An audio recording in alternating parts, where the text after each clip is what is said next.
Assalamualaikum warahmatullahi wabarakatuh. Pada pertemuan kali ini kita akan membahas materi yang baru, yaitu materi tentang dinamika rotasi. Untuk materi dinamika rotasi itu saya bagi menjadi dua kali pertemuan, yaitu yang pertama kita akan membahas tentang momen gaya, momen inersia, dan juga hubungan keduanya. Kemudian nanti di pertemuan selanjutnya kita masih akan membahas tentang dinamika rotasi, yaitu untuk submateri, momentum sudut, dan juga hukum kekekalan momentum sudut, serta materi tentang titik berat. Langsung saja untuk pertemuan kali ini kita masuk ke submateri momen gaya. Nah, untuk materi momen gaya ini sebenarnya sering kita melakukan kegiatan yang berhubungan dengan momen gaya dalam kehidupan sehari-hari. Nah, di sini saya sudah menyiapkan sebuah gambar, yaitu tentang pintu. Pintu itu kan ada bagian engselnya sebagai pusat rotasi ketika pintu itu dibuka atau ditutup dan dia bergerak. Kemudian di sini ada bagian pegangan pintu yang dipegang ketika kita akan membuka atau menutup pintu. Nah, kalau misalkan kalian perhatikan di sini, ketika kita membuka atau menutup pintu, berarti kita memberikan gaya pada pintu tersebut. Nah, di sini titik pangkal dari gaya yang kita berikan itu terdapat pada gagang pintu ini. Kemudian kalau kita perhatikan gagang pintu ini itu berjarak berapa meter dari engsel pintu sebagai pusat rotasi. Misalkan di sini kita anggap saja 1 meter seperti itu. Jadi, ketika kita memberikan gaya pada gagang pintu, kemudian di sini kita dalam artian gaya itu sebagai dorongan atau tarikan, maka di sini pintu itu akan bergerak, ya kan? Nah, konsepnya di sini ketika kita memberikan gaya pada gagang pintu dan gaya itu bertitik pangkal di gagang pintu yang berjarak 1 meter atau misalkan berjarak R gitu saja dari engsel pintu sebagai pusat rotasi. Di sini akan timbul yang namanya momen gaya. Jadi momen gaya itu timbul ketika benda itu berotasi atau berputar karena gaya yang diberikan. Kemudian titik pangkal gaya itu berjarak R dari pusat rotasi. Nah, di sini saya akan memberikan pembahasan lebih lanjut tentang momen gaya. Jadi, jika pada suatu benda bekerja gaya F dan gaya itu memiliki jarak R ke garis kerja gaya pada arah tegak lurus. Jadi, di sini yang diambil itu adalah arah gaya tegak lurus. Jadi, tegak lurus itu seperti ini atau seperti ini boleh. Pokoknya dia membentuk sudut 90 derajat. Jadi kalau kita memberikan gaya pada gagang pintu ini, misalkan gagang pintu itu kalau kita tarik garis dari engsel pintu, misalkan seret, maka gaya itu yang ke sana, arah ke sana membentuk 90 derajat terhadap daun pintu ini. Nah, maka di sini itu perkalian cross atau perkalian silang antara R dan F akan menghasilkan yang namanya momen gaya. Secara matematis dapat dituliskan, jadi momen gaya itu simbolnya seperti ini, bacanya adalah tau. Jadi momen gaya atau tau sama dengan perkalian cross atau perkalian silang antara R dengan F. Jadi tau sama dengan R cross F. Terus kemudian kalau misalkan gaya itu tidak tegak lurus terhadap jarak antara titik pangkal gaya ke pusat rotasi, maka di sini R ini boleh kita ganti dengan D. Nah, tau sama dengan F dot D, di mana D itu kalau kita uraikan menjadi adalah R sin alfa alias komponen sin atau tegak lurus, yang tegak lurus dengan titik antara titik pangkal gaya terhadap pusat rotasi. Jadi tau sama dengan F kali R sin alfa, di mana tau itu adalah momen gaya, satuannya Newton meter, dan F itu adalah gaya yang bekerja, satuannya Newton, dan R itu adalah jarak atau lengan, satuannya meter. Di mana kalau di pintu tadi jarak ini adalah jarak gagang pintu ke engsel pintu sebagai pusat rotasi. Momen gaya merupakan besaran vektor. Jadi kalau dia besaran vektor, maka dia selain memiliki nilai, dia mempunyai arah. Jika R dan F terletak pada bidang yang tegak lurus sumbu putar, maka vektor arahnya sepanjang sumbu putar menurut kaidah tangan kanan seperti gambar. Jadi ini misalkan kaidah tangan kanan. Jadi seperti jempol yang menggenggam, di mana keempat jari itu adalah arah rotasi dari benda. Kemudian jempol itu menunjukkan arah dari momen gaya. Sekali lagi, keempat jari yang melingkar itu adalah arah putaran dari benda yang berotasi. Kemudian jempolnya itu adalah arah dari momen gaya. Itu adalah arah dari momen gaya berdasarkan kaidah tangan kanan. Kemudian yang gambar ini itu adalah contoh lain dari konsep momen gaya pada benda yang kita gerakkan di kehidupan sehari-hari. Contoh ketika kita memutar baut menggunakan obeng. Jadi ketika kita memutarkan baut, berarti baut itu kan berputar pada porosnya. Kemudian obeng itu kan kita berikan gaya melalui tangan kita sehingga obeng itu kan memutar baut sehingga baut berotasi. Titik pangkal gayanya itu di sini di tangan kita. Kemudian titik pangkal gaya ke pusat rotasi itu mempunyai jarak tertentu. Nah, kita berikan gaya, maka di sini baut itu akan berputar. Nah, ketika arah putarannya ke sini, ini tanda panah yang melingkar ini, maka momen gayanya ke atas seperti jempol yang tadi. Nah, itu adalah arah dari momen gaya. Kemudian selanjutnya untuk momen gaya total. Tadi kita menganggap gaya yang bekerja pada benda itu sebanyak satu buah. Kemudian jika ada lebih dari satu gaya yang bekerja, maka momen gaya yang dihasilkan disebut momen gaya total. Jadi momen gaya total itu merupakan penjumlahan dari masing-masing momen gaya yang diakibatkan oleh gaya yang bekerja. Momen gaya total pada suatu benda yang disebabkan oleh dua buah gaya atau lebih yang bekerja pada suatu benda, ya ini bukan proses, maaf salah, pada suatu benda dirumuskan sebagai berikut. Jadi di sini saya tulis sigma tau, maksudnya adalah jumlah atau resultan dari momen gaya. Itu merupakan penjumlahan langsung dari masing-masing momen gaya yang diakibatkan oleh masing-masing gaya. Jadi ini tau ke N sebanyak gaya yang bekerja pada benda. Dengan catatan untuk gaya yang menyebabkan benda berotasi searah jarum jam, maka tandanya positif. Jadi untuk gaya yang menyebabkan benda berotasi searah jarum jam, maka tandanya positif, sehingga nanti akan menghasilkan momen gaya yang juga bertanda positif. Sedangkan untuk gaya yang menyebabkan benda berotasi berlawanan arah jarum jam, maka tandanya negatif.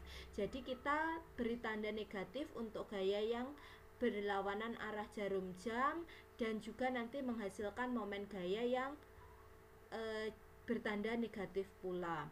Contoh di sini ada soal, misalkan ada 4 gaya yang bekerja pada batang ABCD. Batang ABCD itu satu batang ya ini. Jadi batang lurus kita tandai titik ABCD sebagai titik pangkal dari masing-masing gaya. Gayanya ada F1 10 Newton bertitik pangkal di titik A. Gaya F2 4 Newton bertitik pangkal di titik B, gaya F3 5 Newton bertitik pangkal di titik C, dan gaya F4 10 Newton bertitik pangkal di titik D. Masing-masing jaraknya sebagai berikut. Jadi A ke B 2 meter, B ke C 1 meter, C ke D 3 meter. Jadi total dari panjang batang ABCD itu adalah 2 tambah 1 tambah 3 berarti 6 meter. Itu adalah panjang dari batang tersebut. Jika masa batang diabaikan, maka nilai momen gaya terhadap titik A. Berarti di sini terhadap titik A, maka titik A itu sebagai pusat rotasi atau poros gerakan dari batang tersebut. Pembahasannya. Nah, di sini momen gaya adalah gaya yang diperlukan untuk berotasi terhadap suatu poros. Pada soal di atas yang bertindak sebagai poros itu adalah titik A, berarti di sini. Berarti gaya yang bekerja pada titik A yaitu F1 akan mati atau tidak berfungsi. Jadi sekali lagi F1 itu dianggap tidak ada. Karena apa? Karena dia bertitik pangkal pada poros, sehingga kalau bertitik pangkal pada poros maka kan dia tidak punya jarak. Titik pangkal tersebut kan tidak punya jarak terhadap pusat rotasi alias jaraknya 0. Jadi di sini momen gaya yang disebabkan oleh F1 itu sama dengan 0 atau tidak ada. Jadi di sini untuk tau 1 itu nilainya 0, sehingga tinggal tau 2, tau 3 dan tau 4. Kita lihat pengerjaan pembahasannya. Dengan pusat rotasi di titik A, batang akan berotasi berlawanan arah jarum jam bila F3 bekerja dan berputar searah jarum jam bila F2 dan F4 bekerja. Kita lihat misalkan di sini titik A itu yang sebelah sini ya. Titik A itu yang sebelah sini. Kemudian F2 itu kan arahnya ke bawah ke sini. Ke sini. Nah, atau saya balik saja biar sama dengan itu. Jadi titik A itu yang sebelah sini, titik A. Kemudian F2 itu kan ke sini. Kita pakai satu-satu gayanya dulu. Jadi F2 kan ke sini. F2 ini kan ke bawah. Maka kita lihat kalau misalkan gaya itu menarik batang ke bawah, maka dia kan berputar seperti ini.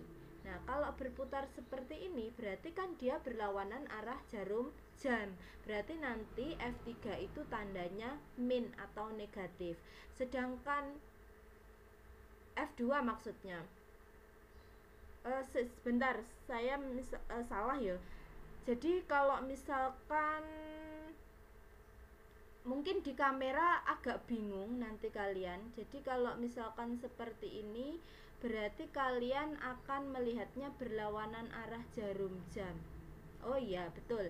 Nah, jadi di sini kalau misalkan F2 tadi ke bawah, jadi dia akan menarik batang seperti ini ke bawah, sehingga batang itu akan berotasi searah jarum jam. Berarti F2 itu positif. Kemudian kalau F3 ke atas seperti ini, kalau misalkan dia menarik batang yang titik A tetap berhenti atau diam, dia akan bergerak ke sini sehingga F2 itu akan membuat batang berotasi berlawanan arah jarum jam. Nanti nilainya itu negatif. Kemudian F4 itu di titik D di ujung batang, maka dia ke bawah, dia akan menyebabkan batang itu berputar searah jarum jam. Sehingga di sini nanti nilainya adalah positif.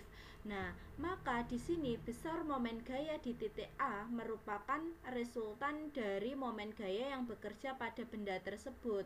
Anggap arah rotasi yang searah putaran jarum jam bernilai positif dan yang berlawanan itu bernilai negatif. Maka diperoleh sigma tau. Tau tadi itu kan perkalian cross antara F dengan R. Jadi di sini F2 kali RAB. RAB itu kan jarak titik pangkal F2 ke pusat rotasi A. Jadi di sini itu adalah F2 dikalikan RAB. Kemudian ditambah jadi F2, F4 tadi positif, F4 dikalikan atau dikroskan dengan RAD, AD ini jaraknya. Kemudian min ini dikurangi. Kenapa kok min? Karena gaya tadi akan mengakibatkan benda berotasi berlawanan arah jarum jam. Berarti min F3 dikalikan RAC. Kemudian kita masukkan angkanya, maka akan didapatkan 4 kali 2 ditambah 10 kali 6, kemudian min 5 kali 3. Jadi di sini kebetulan kita tidak menggunakan sin karena gaya itu sudah tegak lurus dengan batang ini. Kalau misalkan dia membentuk sudut, misalkan miring seperti ini, maka di sini kita menggunakan F-nya F sin. Nah, jadi seperti itu. Jadi 8 ditambah 60 min 15 ketemunya adalah 53. Newton meter. Jadi soalnya seperti ini contohnya. Untuk soal yang lain kalian bisa mencari di internet, itu banyak contoh soal momen gaya seperti itu banyak. Nah, itu sekilas tentang momen gaya. Jadi momen gaya itu simbolnya tau, itu merupakan perkalian cross antara R terhadap F. Kalau misalkan F-nya nanti itu tidak tegak lurus, maka nanti dicari komponen gaya yang tegak lurus, sehingga nanti akan menghasilkan FR sin alfa seperti itu. Contoh soal jika misalkan ada gayanya itu lebih dari satu, itu seperti yang sudah saya jelaskan di slide ini tadi. Jadi ketemunya adalah 53 Newton meter. Jadi harus kalian perhatikan apakah gaya itu menyebabkan batang itu berputar searah jarum jam ataukah berlawanan arah jarum jam. Terus kemudian yang selanjutnya adalah momen inersia. Momen inersia suatu benda bergantung pada bentuk benda dan letak sumbu putar benda tersebut.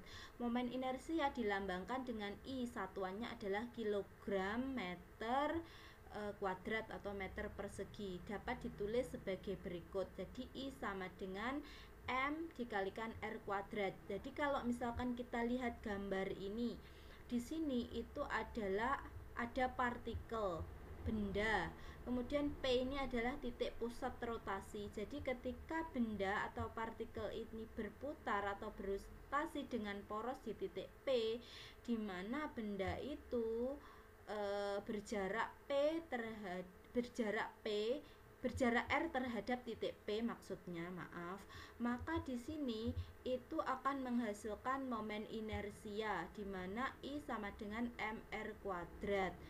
Kalau misalkan I itu momen inersia satuannya kilogram meter kuadrat atau meter persegi, maka M itu adalah massa benda satuannya kilogram dan R itu adalah jari-jari satuannya meter.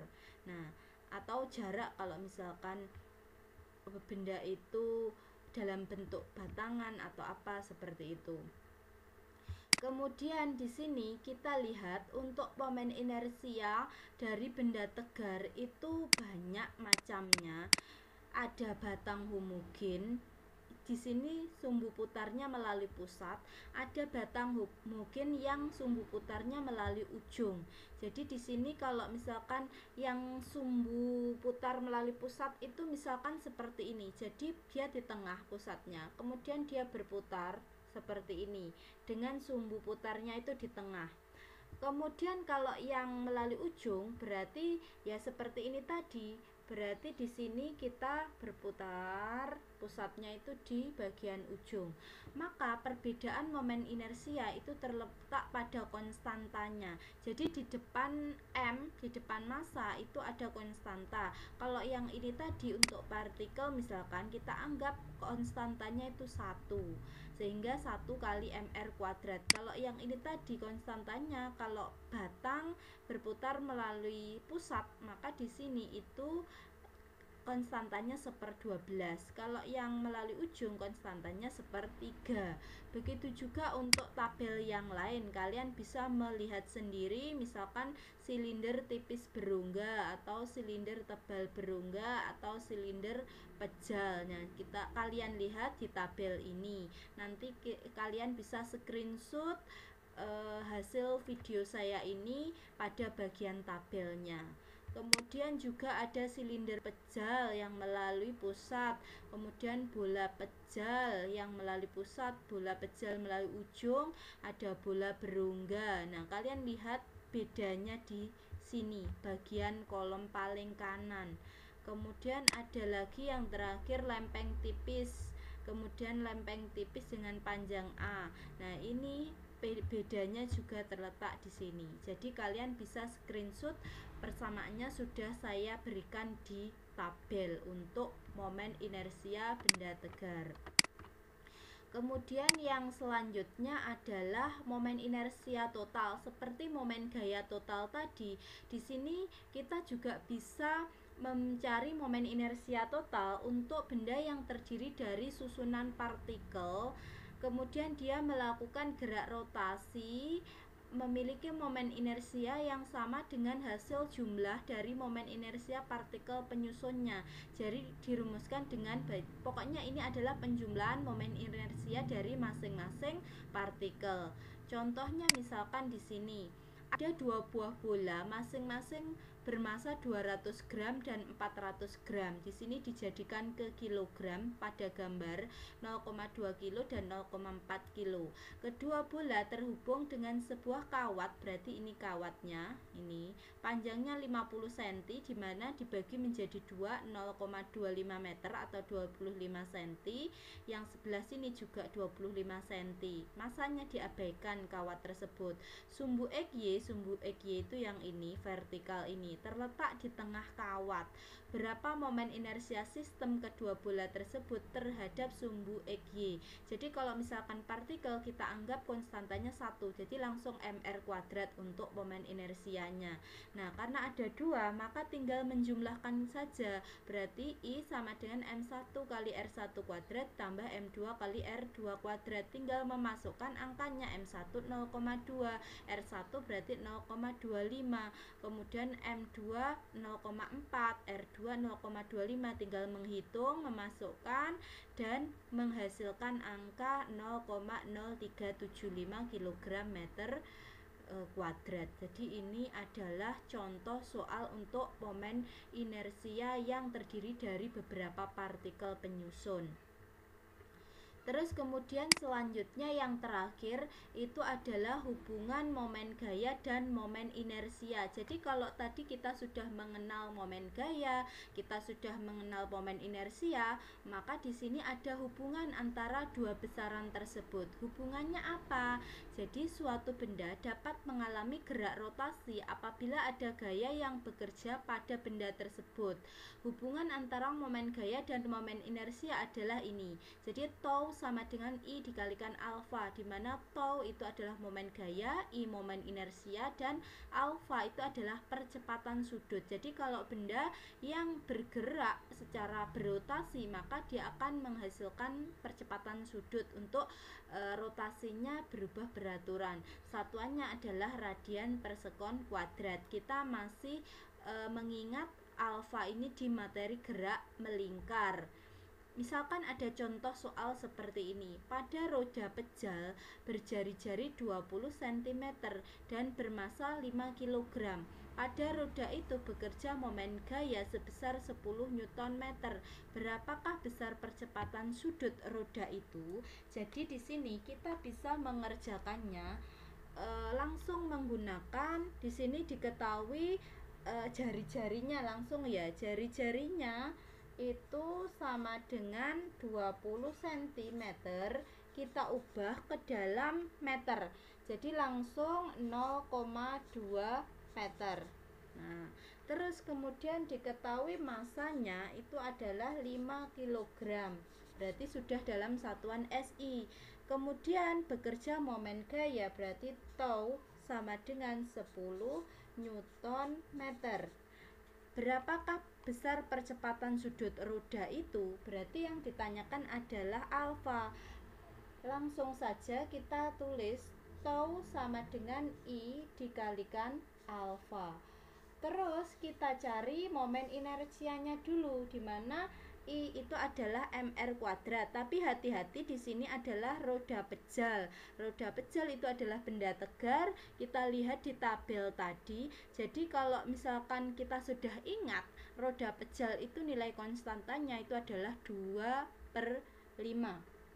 Berarti di sini taunya saya masukkan 10, I-nya itu 2/5. Kemudian M dikalikan M dikalikan R kuadrat, kemudian kali alfanya itu ditanyakan ya. Berarti 10 sama dengan 2/5, terus masanya itu adalah 5, kemudian R-nya itu adalah 0,2 kuadrat dikalikan alfa. Nah, seperti ini. Terus kemudian di sini 5-nya saya coret, seret. Kemudian tinggal 10 sama dengan 0,2 kuadrat, berarti itu kan 0,04. 0,04 kali 2 berarti 0,08 dikalikan alfa. Sehingga di sini nilai alfa tinggal bagi saja, berarti 10 dibagi 0,08. Nah, nanti ketemunya berapa? Berarti satuannya itu adalah radian per sekon kuadrat. Silahkan bisa dihitung sendiri. Jadi di sini itu nilai alfa itu sama dengan 10 dibagi 0,08 radian per sekon kuadrat. Sudah? Jadi ini cara menghitung untuk hubungan antara momen gaya dan juga momen inersia melalui persamaan tau sama dengan I dikalikan alfa. Nah, mungkin itu untuk pertemuan kali ini. Jadi kita bagi menjadi 2 pertemuan. Untuk pertemuan kali ini sampai di sini dulu. Kita lanjut di pertemuan berikutnya untuk materi momentum sudut dan juga titik berat. Terima kasih untuk hari ini atau pertemuan kali ini. Saya akhiri sampai di sini dulu. Semoga bermanfaat. Saya akhiri, wassalamualaikum warahmatullahi wabarakatuh.